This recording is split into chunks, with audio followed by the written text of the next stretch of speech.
I'm Fiona Venner and I'm the Labour Party candidate for Kirkstall. One word to describe myself is energetic. I want to make a positive contribution to the area where I live and also fight the corner of people who are most affected by the disgraceful policies of the current government. Well, I started my career in student politics. I was a women's officer more than 20 years ago for a students' union, and I'm still passionate about student issues. Last year, I delivered training to the students' union here on mental health for the LGBT project and Mind Matters and some of the staff that work here. And if students elect me, I will represent you with energy and passion and integrity.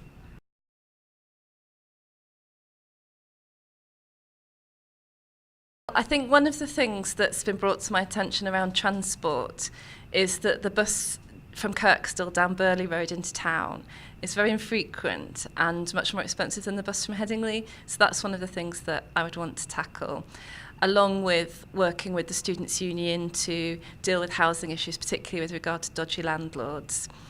And I think there's also issues around personal safety in students in Kirkstall.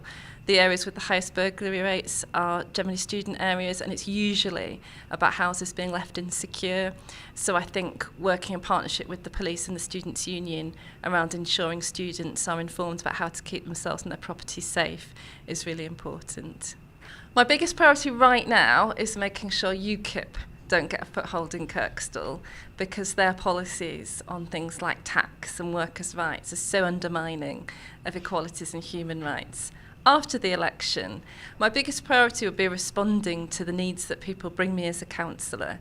But I think one of the bigger priorities for the area is around housing, because there's not enough affordable housing for students and for the general population. The reason the Labour Party is the best party for the people of Leeds is that it is really the only party that stands up for the most vulnerable people in society. The Tory government says we're all in it together, but we're really not. The Tory government's policies have attacked the most vulnerable people in society while giving tax breaks to millionaires. The current council has had huge cuts in its income from central government, and it's only a Labour council that you can trust to protect services for children and vulnerable adults and to protect the services we all use like transport and environmental services.